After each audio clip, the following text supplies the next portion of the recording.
अस्सलाम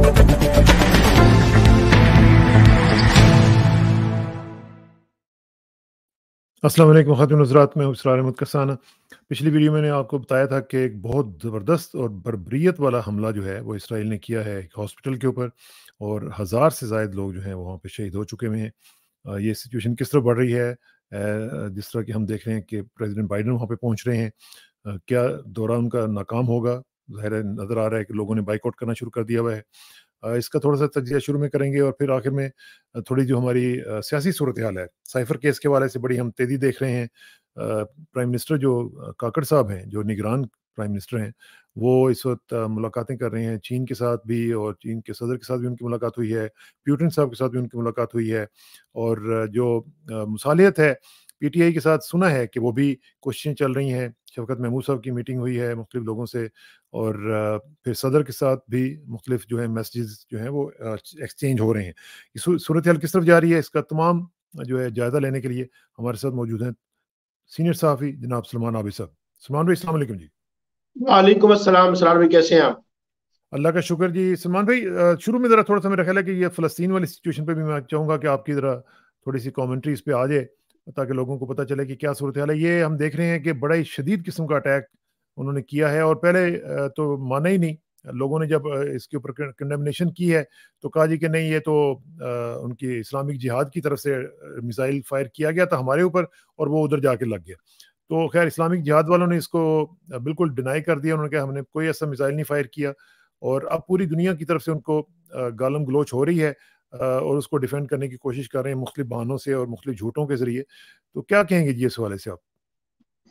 देखिए इसरार साहब, बात यह है कि पूरी दुनिया में इस वक्त जिसे कहते हैं ना, एक दुख का पहलू है और अपनी कमजोरी का एहसास भी होता है हमें, हम समेत बहुत से लोगों को। क्योंकि जंगों के भी कुछ असूल होते हैं, और वो हाँ, जंगों के असूल के अंदर जो उसकी अखलाकियात है, वो बच्चों को, औरतों को, बूढ़ों को जरा एक साइड लाइन करती है।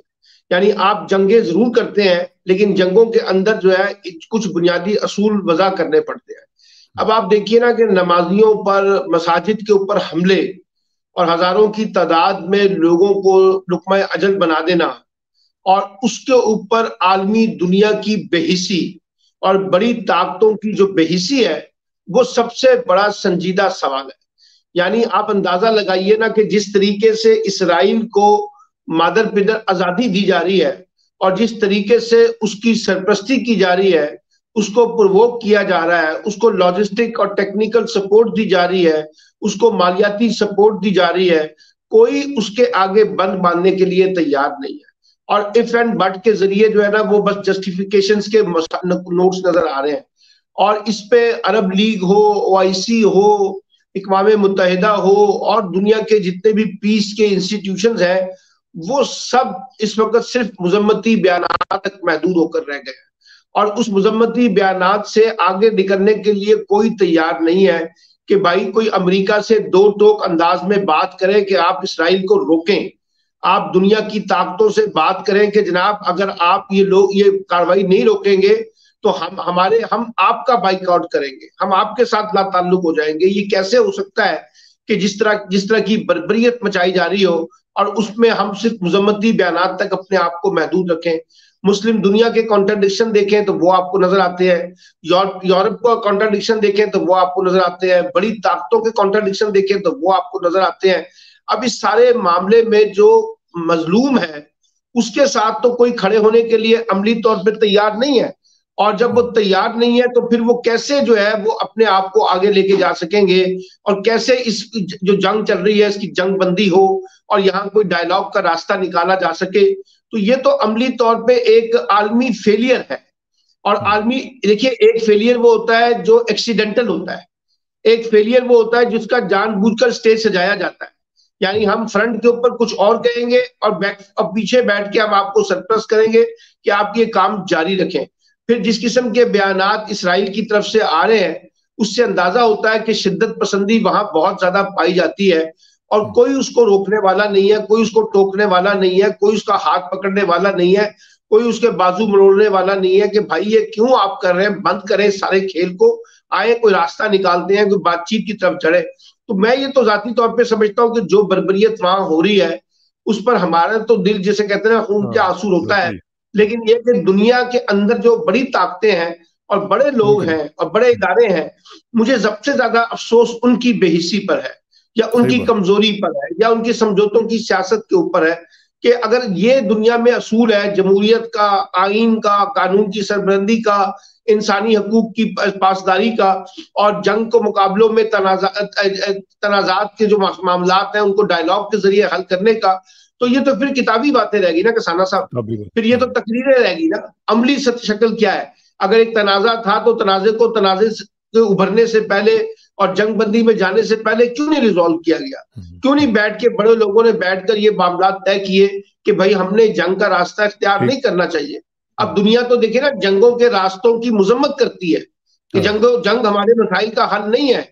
लेकिन हमने जंगों के मसाइल, फिर आप देखिए वहां वो कर दिया। बुनियादी इंसानी हकूक देखे ना, इंसानी जानों के साथ साथ पानी का मसला, खुराक का मसला, अस्पतालों का मसला। वो जो एक बच्ची अस्पताल में थी, तो उसके बाप ने कहा कि मैं अपनी बेटी से मिलने आया, तो डॉक्टर ने कहा इसके बचने की उम्मीद है। और फिर जब मैं वापस आया तो ना बच्ची थी, ना डॉक्टर था, ना अस्पताल था, सब ओए मलिया होए! मेट हो गए। ये जो ओए, अलमिये है, इस अलमिये को क्या दुनिया की बेहिसी जो है उसी के सहारे छोड़ दिया जाएगा? बस इससे ज्यादा कुछ नहीं हो सकता। कुछ तो नहीं ये हो सकता। एक अलमिया है जो इस वक्त इंसानी तारीख में हम देख रहे हैं। बहुत बड़ा। और मसला ये है कि जो बड़ी ताकतें हैं वो अपनी वो मदहोशी इस्तेमाल में करते हैं। कहीं ना कहीं गुम नजर आती हैं। सही बात है। ये इसके ऊपर तो नौकना होने की ज़रूरत है। अच्छा, आप ज़रा थोड़ा-सा आ जाते हैं ये पाकिस्तान की सिचुएशन पे।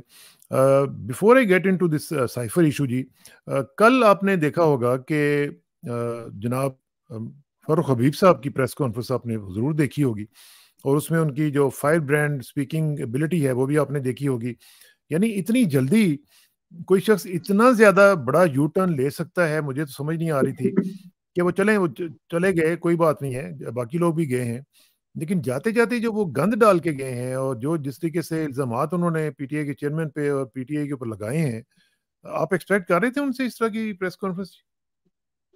देखिए, ये एक्सपेक्ट तो किया जा रहा था कि उनसे प्रेस कॉन्फ्रेंस करवाई जाएगी, हुँ, लेकिन ये एक्सपेक्ट नहीं किया जा रहा था कि कंटेंट कुछ इस नोयत का होगा। हाँ, लेकिन आप देखिए ना, ये जो उस्मान डार साहब हैं और सदाकत अब्बासी हैं और फरूख हबीब हैं, अगर इन तीनों की कहानियों को देखें तो तीनों का जो स्क्रिप्ट है वो यही है ना कि बाय हुक एंड कुक उनसे वफादारी तब्दील करवाई गई है। हाँ, और उनको बिठा कर कहा गया कि आपने ये कहना है, ये कहना है, ये कहना है, ये कहना है, वो कह दिया गया।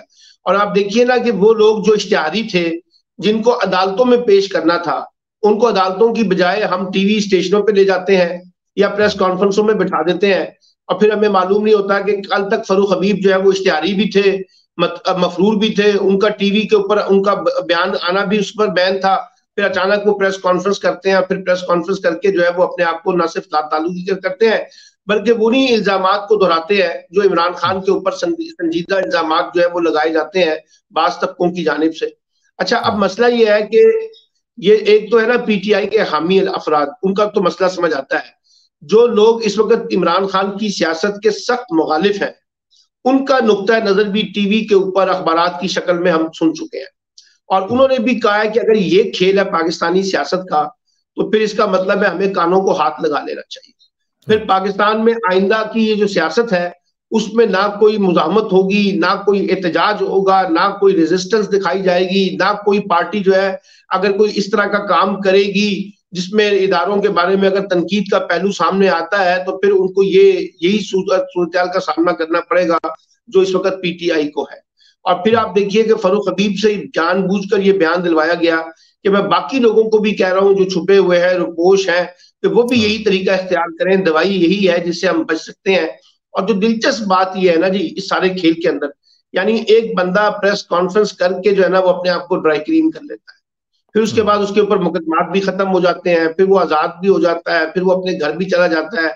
यही फरूख हबीब साहब के 9 मई से लेके इस प्रेस कॉन्फ्रेंस तक के पहले के ट्वीट्स मौजूद हैं, उनकी उनकी बयानात मौजूद हैं, वो क्या था, और ये जो अब उनसे करवाया गया है ये क्या चीज है। तो मेरा मतलब है ये जितना मर्जी इस तरह से हरकत कर लें, अगर कोई ये समझता है कि ये हिकमत अमलियां जो है कारगर साबित होंगी, तो ना माजी में इस तरह की कोई हिकमत अमलियों का कोई नतीजा निकला है, ना आइंदा निकलेगा। हाँ, सियासी जमातों को कमजोर किया जा सकता है, सियासी जमातों में तोड़ फोड़ की जा सकती है, मुतबादल सियासी जमातें बनाई जा सकती हैं, अपनी मर्जी की जमातें बनाकर उनको इक्तदार में भी लाया जा सकता है। ये खेल हाँ, पाकिस्तान में पिछले 70-75 साल से जारी है। ये खेल आप दोबारा भी कर सकते हैं, लेकिन इसकी कोई अखलाकी, इसकी कोई कोई वो सियासी, वैल्यू नहीं। इसकी कोई आईनी, उसकी कोई कानूनी साख जो है ना, वो तो कहीं नहीं है। वो नहीं आप है। जाके किसी भी बच्चे से पूछेंगे भाई ये जो फरूख हबीब की और उस्मान डार की और सदाकत अब्बासी की प्रेस कॉन्फ्रेंस हुई है, इनके बारे में आप क्या कहते हैं, तो लोग जो आपको कहेंगे तो आप हैरान रह जाएंगे, और लोग एक ही इदारे की तरफ इशारा करेंगे। लोग ये कहेंगे कि ये दबाव के अंदर है, ये डराया गया है, आप इनको जरा आजाद करें, फिर आप देखें। और इसका एक और बड़ा डायलेमा देखिए, पूरी की पूरी अदालतें खामोश है।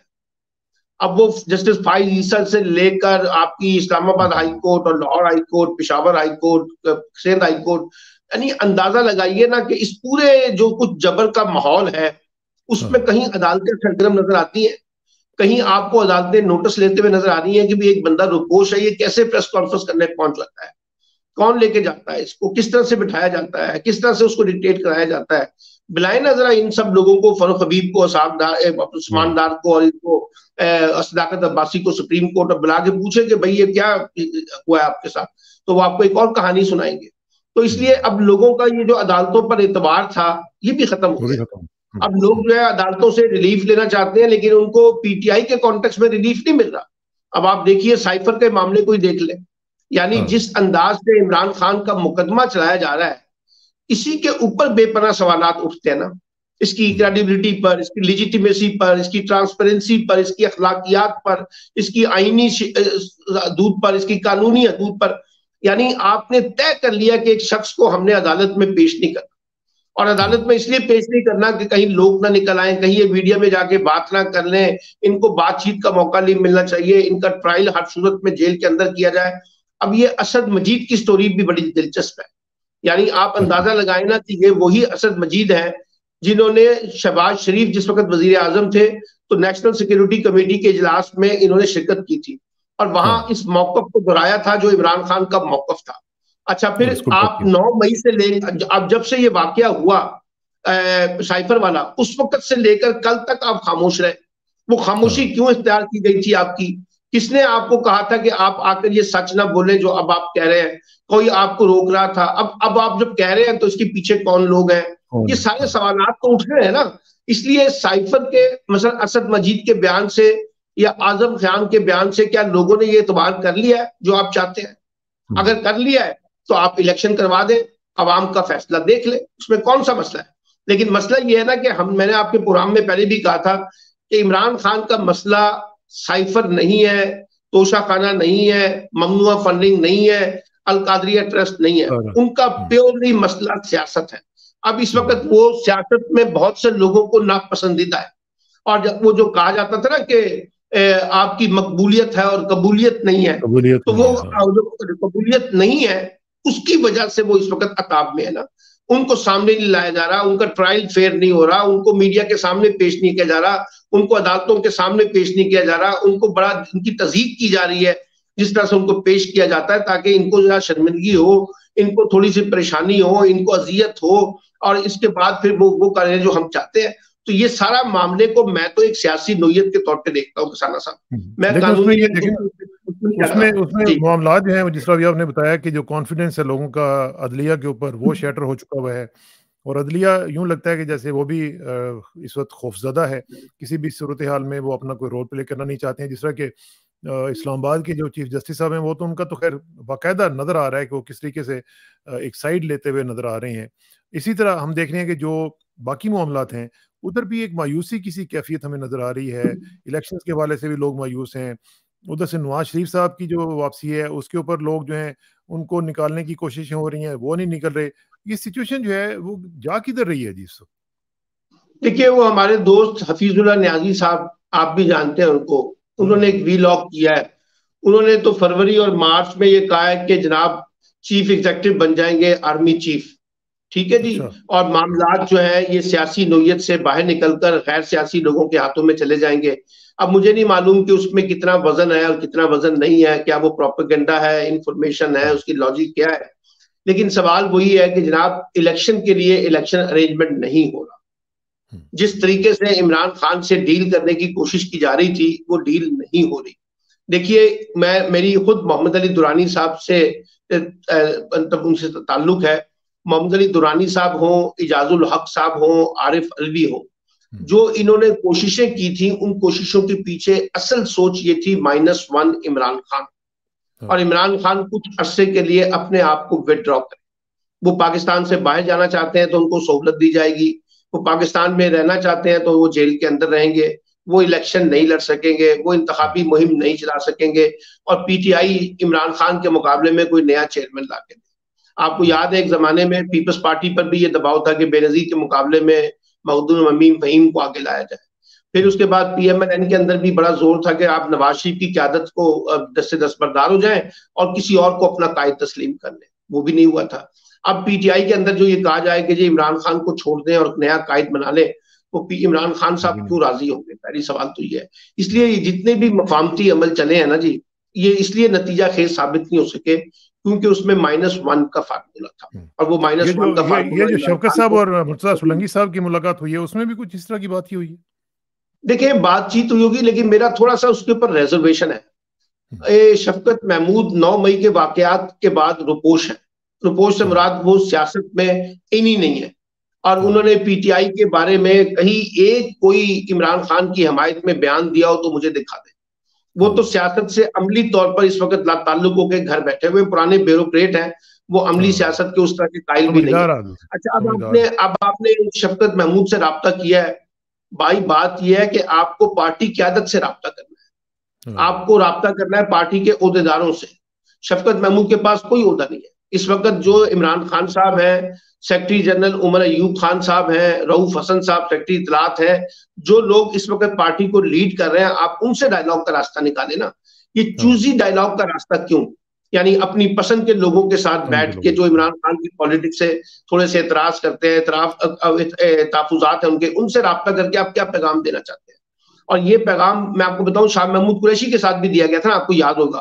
और शाह महमूद कुरैशी इमरान खान के पास लेके गए थे, लेकिन जब इमरान ने इनकार कर दिया तो शाह महमूद ने फिर एस्टैब्लिशमेंट के मुकाबले में इमरान खान के साथ खड़े होने का फैसला किया। तो इसलिए ये हो सकता है शफकत महमूद को कुछ कहा गया हो और वो शफकत महमूद आगे पैगाम पहुंचा दें, लेकिन मैं आपसे सिर्फ एक बुनियादी बात कहना चाहता हूँ। बुनियादी बात यह है कि अगर आप इसको गैर मशरूत मुज़ाकरात में जाएंगे तो बात बनेगी। अगर आप मशरूत मुज़ाकरात की तरफ जाएंगे कि इमरान खान माइनस करके मुज़ाकरात होने हैं, तो फिर इमरान खान को ऐसे मुज़ाकरात की क्यों हौसला अफजाई करेगा, क्यों उसको सपोर्ट करेगा, क्यों उसमें आगे जाएगा? इसलिए ठीक है कि कोशिशें हो रही हैं, अभी भी कोशिशें हो रही हैं, क्योंकि ताकि मामलात जो है वो रिजॉल्व हो सके। लेकिन ये कोशिशें एक फर्द को बाहर निकाल कर अगर आप करेंगे तो कोई उसका फायदा नहीं है। मुझे जाती तौर पर लगता है कि ये जो डायलॉग का जो प्रोसेस चल रहा है, इसमें बुनियादी तौर पर इमरान खान को माइनस करके जो इनिशिएटिव लिया जा रहा है, ये कारगर हिकमत अमली नहीं है। अच्छा, ये जरा मुझे बताइए, अभी आपने थोड़ी देर पहले जिक्र किया हफीजुल्लाह नियाज़ी साहब का, और उन्होंने कहा कि जी चीफ एग्जीक्यूटिव जो है वो बन सकते हैं आर्मी चीफ साहब।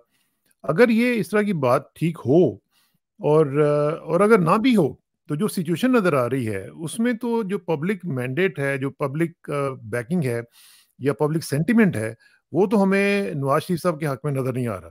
अगर चीफ एग्जीक्यूटिव भी उन्होंने बनना है आर्मी चीफ साहब ने और पब्लिक सेंटिमेंट भी उनके खिलाफ है, तो नवाज शरीफ साहब फिर करने क्या आ रहे हैं यहाँ?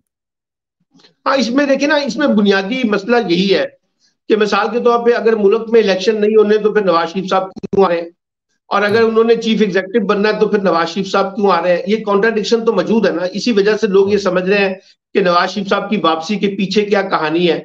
अच्छा, फिर ये भी कहा जा रहा है कि नवाज शरीफ वापस आएंगे, लेकिन शहबाज शरीफ जो है वो एस्टैब्लिशमेंट के नए मोहरे के तौर पर सामने आएंगे, उनको सहूलत दी जाएगी, नवाज शरीफ साहब से कंपेन चलाएंगे। अच्छा, नवाज शरीफ साहब से एक एक्सपेक्टेशन ये भी की जा रही है कि वो आएंगे और मुस्लिम लीग नून के मुर्दा घोड़े में कोई जान डाल देंगे, तो शायद इससे वोट बैंक जो है इमरान खान का खराब हो और अलबत्ता प्राइम मिनिस्टरशिप जो है वो शहबाज शरीफ करे। अब इस तरह की जो चीजें, इसमें थोड़ी सी एक चीज ऐड कर दूं कि मैंने ये भी सुना है कि नवाज शरीफ साहब को सदारत के लिए ऑफर की गई है कि जनाब आप सदर बन जाएं आके और शहबाज शरीफ जो है वो प्राइम मिनिस्टर बन जाएंगे। तो क्या इस तरह का? हाँ, ये भी मैंने सुना है कि ये ठीक कह रहे हैं आप। मुझे ये भी कहा गया है कि जी नवाज शरीफ साहब को कहा जा रहा है कि अगर आपने आना ही है तो हम आपको सदर पाकिस्तान बना देते हैं। अच्छा, वो सदर पाकिस्तान का हाल आपने देखा, रफीक तारड़ का क्या हुआ, ममनून हुसैन का क्या हुआ, आरिफ अलवी का क्या हो रहा है। तो वो एक नुमाइशी तो ओहदा हो सकता है। नवाज शरीफ साहब तो नुमाइशी ओहदों के अंदर नहीं रहते। उनको जब पावर दी जाती है तो वो अपनी पावर को सही तरीके से ट्रांसलेट करके अपने लिए मसाइल भी पैदा करते हैं, कॉन्फ्लिक्ट भी पैदा करते हैं। इसलिए ये ओहदा तो हो सकता है उनको दिया जा रहा हो। लेकिन मेरा एक सवाल ये है कि ये पाकिस्तानी सियासत का मसनूई खेल, ये पुतली तमाशे का जो खेल हमने सजाया हुआ है, और हम ये तय करते हैं कि किसको लाना है, किसको सदर बनाना है, किसको वजीर आजम बनाना है, किसकी हुकूमत लानी है, किसको बाहर बिठाना है, किसको बाहर निकालना है, उससे क्या हम आगे बढ़ने के लिए तैयार नहीं है? क्या हम एक आईनी, कानूनी, सियासी और जमहूरी तरीके से अपनी रियासत को आगे लेके चलने के लिए तैयार नहीं है? क्या हमारे नजदीक जो है वो पॉलिटिकल स्टेबिलिटी, इकोनॉमिक स्टेबिलिटी जो है वो टॉप प्रायोरिटी नहीं होनी चाहिए? क्या हमें इस तरह की मुहिम जोई और सियासी एडवेंचर से बाहर नहीं निकलना चाहिए?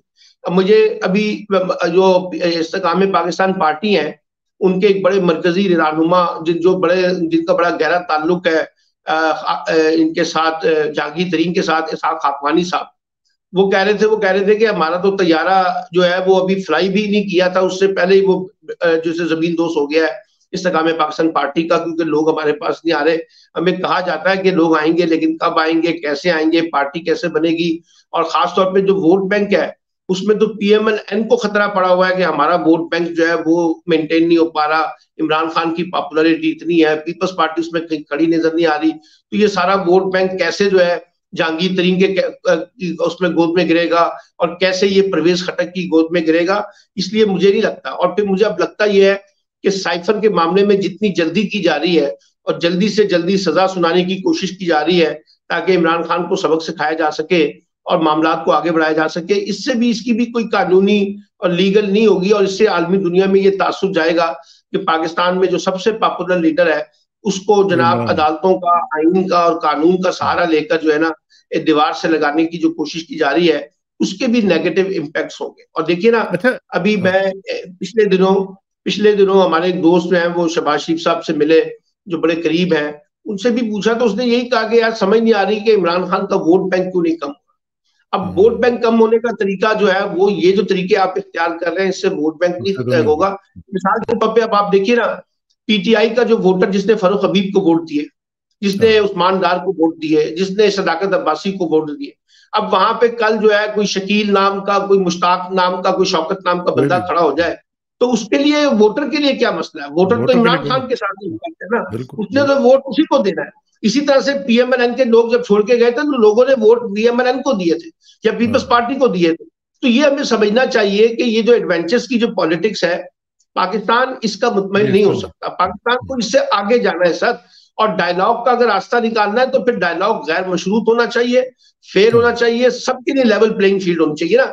अभी तो देखिए हालत यह है कि एक पार्टी को पंजाब में जिस तरह से, जिसे वो कल कहा है ना आसमत शिराजी ने कि मुस्लिम लीग नून उम्मीद से है, यानी अब वो एक बच्चा पैदा करेगी इक्तदार का, और उसको उम्मीद से किसने बिठाया है, किसकी वजह से वो उम्मीद से हुए हैं, ये सारे सवालात तो पाकिस्तान की पॉलिटिक्स में है ना।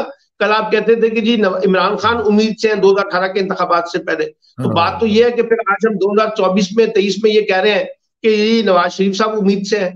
तो ये उम्मीद से जो पैदा होते हैं, इसके पीछे कोई पॉलिटिक्स है ना सर, उसको हमें अंडरस्टैंड करना चाहिए कि इस तरह की सियासत जो है वो पाकिस्तान को आगे नहीं लेके जाएगी, वो पाकिस्तान को पीछे की तरफ लेके जाएगी। और पाकिस्तान पहले इस वक्त दुनिया की पॉलिटिक्स में, इंटरनल कॉन्टेक्स्ट में देखिए आइसोलेशन का शिकार है। उसे इस वक्त एक स्टेबिलिटी चाहिए, और वो स्टेबिलिटी इस तरह के अमल करने से नहीं आएगी जो इस वक्त हमने हरकतें इख्तियार की हुई है।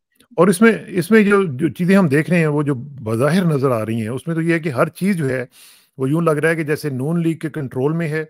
लोग तमाम सतह पे, फेडरल देख लें या प्रोविंशियल देख लें, गवर्नमेंट्स उनके लिए काम कर रही हैं। मरीम साहबा की जो स्टेटमेंट है वो मैं देख रहा था कि वो कह रही हैं कि जनाब 3 साल के लिए लोगों की जो सोर्स ऑफ इनकम है वो आप ये ना पूछें कि कहाँ से आ रहा है। अगर किसने इन्वेस्ट करना है तो इसका मतलब है कि फिर ब्लैक मनी को आप री इन्वेस्ट कर रहे हैं पाकिस्तान में। कोई ना पूछे, जो भी है, जो भी लोग ब्लैक मनी लाते हैं या किसी तरीके से भी इलीगल मनी लाते हैं तो करते जाएं, जिस तरह करते हैं सब कुछ होता रहेगा, जायज होता रहेगा।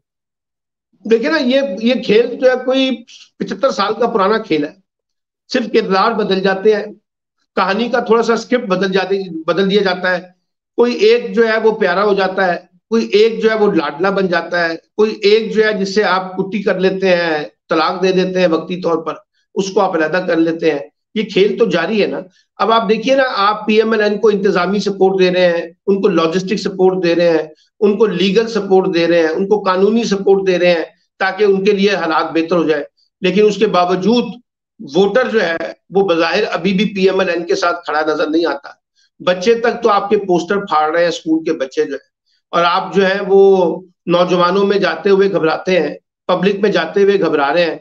अब आपने एक बड़ा मजेदार काम देखा ना जी, एक दफा पीएमएलएन की सियासत के बारे में कहा जाता था ये बिरयानी की प्लेट से शुरू होती है, फिर उसके बाद जो है वो CD125 यानी मोटरसाइकिल होंडा उस तक आई। फिर उससे कल जनाब वो जो असदुर रहमान साहब है एक एमएनए, उन्होंने अपनी तकरीर में कहा कि जनाब जो शख्स नवाज शरीफ का इस्तकबाल करने आएगा वो सीधा जन्नत में जाएगा। यानी अब आप देखिए ना, वो अपना आप तो लाइन बनाते, टिकट कटाते, फिर जन्नत वाल जा। यानी अब आप किस तरह के मामलात करके लोगों को जो है इंसेंटिव्स दे रहे हैं। आप जो है वो शादियों के खाने खोल दिए हैं। कल मैं फैसलाबाद का एक नजर आ रही है ना, इनकी डेस्परेशन नजर आ रही है। फैसलाबाद का कल एक वर्कर कन्वेंशन देख रहा था, उसमें नाचने वाली खवातीन को बिठा के पहले नाच दिखाया गया। यानी आप अंदाजा लगाए ना, आपने भी 70s 80 90 की दिहाई की सियासत देखी है। ये जो सियासत के नए खेल हम देख रहे हैं लोगों को अट्रैक्ट करने के लिए, मोटरसाइकिल देना, सिलाई मशीनें बांटना, लंगर खिलवाने, वलीमा पार्टियां करनी, उसके बाद जो है आप जो है उनको कहेंगे जन्नत का टिकट भी कटेगा, और उसके बावजूद भी अगर लोग नहीं आएंगे। और जो मैंने आपको प्रोग्राम में पिछले भी कहा था, ज्यादा दूर ना जाए, नवाज शरीफ साहब वापस आते हैं तो 21 तारीख का जो स्टेज है ना जी, जो दरबार लगेगा मीनार पाकिस्तान में, अगर लगता है वही डिटरमिन कर देगा कि नवाज शरीफ साहब पॉलिटिकली कहाँ खड़े हैं। और मैं आपको बताऊं, मीनार पाकिस्तान जलसा भरना कोई मामूली किस्म का इकदाम नहीं है। मैं आपको एक छोटा सा वाकया सुना देता हूं। हम सब लोग, जिसमें मुजीब शामी साहब भी थे, हफीजुल्लाह न्याजी भी थे, सज्जाद मीर भी थे, हम सब लोग एक जमाने में इमरान खान से जब मिले तो आपको याद होगा 30 अक्टूबर 2011 का जलसा, उस वक्त हम सब लोग उनको मशवरा दे रहे थे कि मीनार पाकिस्तान पे आप जलसा ना करें, आप फंस जाएंगे, ये समंदर है। तो आप ऐसा करें, अभी भी जलसा गाह तब्दील कर लें और मोची दरवाजा में आ जाएं, वहां 15-20 हजार बंदे इकट्ठे हो जाए तो लोग समझते हैं लाखों का मजमा है। ठीक है ना। अच्छा, इमरान खान साहब ने कहा नहीं नहीं, ये बिल्कुल आप बेफिक्र रहे, मैं मजमा इकट्ठा कर लूंगा, और बाकी फिर उन्होंने इकट्ठा करके दिखाया। और पीएमएलएन ने पिछले 10-15 वर्षों में कभी मीनार पाकिस्तान का रुख नहीं किया, ये याद रखिएगा। उनको पता है अब पॉलिटिकल पार्टियों को मीनार पाकिस्तान भरना आसान काम नहीं है। तो अब आप एक ऐसी मुश्किल में, जब आपके कन्वेंशन जो है वो नतीजा खेज साबित नहीं हो रहे, आपकी पार्टी के लोग जो है वो डरे हुए हैं, सहमे हुए हैं। अच्छा, फिर ये कहा जा रहा है, वो आपने देखा ना कि वो हमने राना सनाउल्लाह के बकौल के हम एक ऐप इंट्रोड्यूस करवा रहे हैं कि कौन जलसे में होगा, कौन जलसे में नहीं होगा, कितने लोगों को लेके आएगा। यानी इस हद तक। अब कल आपने देखा कि कल एक फैसला आया कि जनाब पार्टी पॉलिसी के ऊपर अब कोई तनकीद नहीं करेगा, किसी किस्म की कोई तनकीद जो है नवाज शरीफ साहब पर और शहबाज शरीफ साहब पर नहीं की जाएगी। तो पार्टी को कंट्रोल भी किया जा रहा है ताकि लोग। शायद खाकान अब्बासी साहब का क्या करेंगे? सर, खाकान अब्बासी साहब तो अमली तौर पे अब पीएमएलएन से अलग हो चुके हैं, क्योंकि शरीफ खानदान में नवाज शरीफ को और जो लोग मरियम को जानते हैं, वो जब एक दफा डिस्टेंस रख लें तो फिर वो दोबारा नहीं आते। अब आप समझिए कि खाकान अब्बासी अगर मुस्लिम लीग नून में रहते हैं तो वो चौधरी निसार से ज्यादा उनकी अब हैसियत कोई नहीं है। अब उनको अलहदा ही होना है, लेकिन वो कब अलहदा होते हैं, कहाँ जाते हैं, किधर जाते हैं, ताल्लुक हो जाते हैं, ये अब उनके सवालात हैं, क्योंकि उन्होंने तो अपनी रेड लाइन खींच दी है। अच्छा, अब सवाल सिर्फ मैं आपसे ये कह रहा था कि नवाज शरीफ साहब इतनी बड़ी स्टैब्लिशमेंट की सपोर्ट, इतनी बड़ी इंतजामी सपोर्ट और इतनी बड़ी निगरान हुकूमतों की सपोर्ट, यानी निगरान हुकूमतें भी तो उनकी आलाकार बनी हुई है ना, उसके बावजूद अगर आप लोगों को मजमे को मुतहरिक नहीं कर पा रहे। और ये मैं आपको शहबाज शरीफ के अल्फाज बता रहा हूँ, जिसमें उन्होंने कहा कि इतनी बड़ी सपोर्ट के बावजूद अभी तक हम इमरान खान का वोट बैंक नहीं तोड़ सके हैं। ये शहबाज शरीफ साहब ने पिछले हफ्ते एक बड़े सीनियर सहाफी के साथ गुफ्तगू करते हुए कहा कि, और अब हमें कहा गया था कि जी इमरान खान नाहिल हो जाएंगे, उनको इंतखाबी मुहिम चलाने नहीं देंगे, लेकिन वोटर जो है वो उनका इंटैक्ट है। अब जितने भी तजिया निगार आप देख लें, जिस जिस जमात के हैं, जिस जिस पार्टियों से उनकी हमदर्दियां हैं, उन सब का एक नुक्ता तो सबका एक है ना जी, कि इमरान खान की पॉपुलैरिटी पे कोई डाउट नहीं। ठीक है ना जी। अब वो पॉपुलैरिटी जो है वो इलेक्शन के जरिए ट्रांसलेट होती है, करने दी जाती है, नहीं करने दी जाती। आप उनको मफलूज करना चाहते हैं, उनको दीवार से लगाना चाहते हैं, उनको इलेक्शन लड़ने की इजाजत नहीं मिलेगी, तो फिर कैसे आगे चलेगा। यानी जितने ये एमपी के कैंडिडेट हैं, ये इस वक्त रुपोश है। और अगर ये आए इंतखाबात का ऐलान हो जाए और वो आके इंतखाबी मुहिम करें और हाँ आप उनको गिरफ्तार करना शुरू कर दें, तो कैसे काम हाँ चलेगा? तो इसलिए कैसे मुझे चलेगा? लगता ये है कि इलेक्शन ऐसे नहीं होगा जैसे आप हमें दिखाया जा रहा है। इलेक्शन उसी सूरत में होगा जब थोड़ा सा कोई इत्तेफाक राय पैदा होगा ये अरेंजमेंट हो और ये जाए। यकीन हो जाएगा कि नतीजा जो हम चाहते हैं उस तरह का नतीजा हमें मिल जाएगा, तो वो बात आगे चलेगी। मैं आखिरी भी ये चलो कहूँ कि इमरान खान का इलाज जो है ये इंतजामी और कानूनी नौयत के इकदाम नहीं है। इमरान खान का इलाज जो है वो सियासी नौयत का है। आप उनको सियासत के जरिए तो आप सियासत कर सकते हैं कर सकते और हैं सियासी अमल के जरिए तो किसी को बेदखल कर वैसे सकते भी। हैं। हाँ अगर आप समझेंगे कि हम आईनी और कानूनी सहारों को लेकर और दीवार से लगा के ताकत और जबर की बुनियाद पे उनको सियासी बेदखल करेंगे, वो वो नहीं नहीं होगा। होंगे, बल्कि उनकी ठीक, पॉपुलैरिटी जो है वो और मजीद ज्यादा बढ़ेगी। बढ़ेगी। ठीक, चलें, बहुत बहुत शुक्रिया सलमान भाई, इंशाल्लाह आपसे रब्ता रहेगा Thank जी। you. Thank you very much for your time. अस्सलाम वालेकुम जी।